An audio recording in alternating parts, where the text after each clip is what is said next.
Warning, censorship. Warning, censorship. David Menzies for Rebel News here in downtown Toronto. Well, folks, after almost a 2-year absence, baseball is back in town. The Toronto Blue Jays are having their unofficial home opener against the Kansas City Royals tonight. And it makes me scratch my head, though. How in the world do the Blue Jays get to travel back and forth across the border, because all their opponents are American-based teams, whereas if you or I did so, well, we have to go to one of those quarantine hotels. Well, according to the Toronto Blue Jays on their website, the club was granted a national interest exemption by the federal government that will allow Major League Baseball games to be played at Rogers Centre with robust health and safety protocols in place. How do you like that? Well, the first thing I thought is, what are these things called national interest exemptions and who gets them? Well, I went to one of the Government of Canada websites about this, and it says the following, quote, "The national interest exemption is intended to be used in exceptional circumstances only.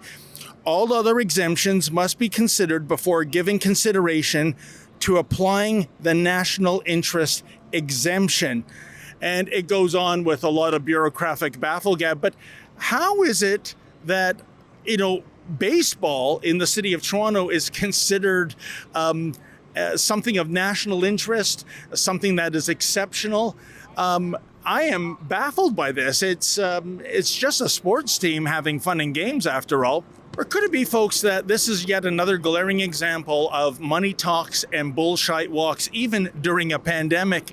In other words, if you are a multi-million-dollar baseball player employed by a multi-billion-dollar corporation, which is to say Rogers, well, you don't have to worry, like the great unwashed masses do, of checking into a COVID quarantine hotel every time you cross the border. Oh, no. That sort of stuff is just for the ham and eggers. This is of national significance. This is of, I guess, international importance, given that all of the Blue Jays opponents are based in U.S. cities. What was that old tagline that Carl Malden used to say in advertising the American Express card back in the day? Oh, yes. Membership has its privileges, and professional athletes are amongst the most privileged people on our entire planet.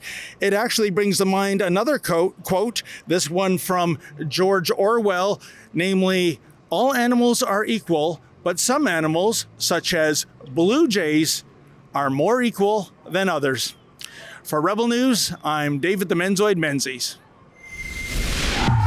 Folks, unlike the bought and paid for Justin Trudeau Liberal Media Party, we here at Rebel News like to bring you the other side of the story. If you'd like to help us out, please go to rebelfieldreports.com. That's rebelfieldreports.com. And if you're able to, kindly make a donation.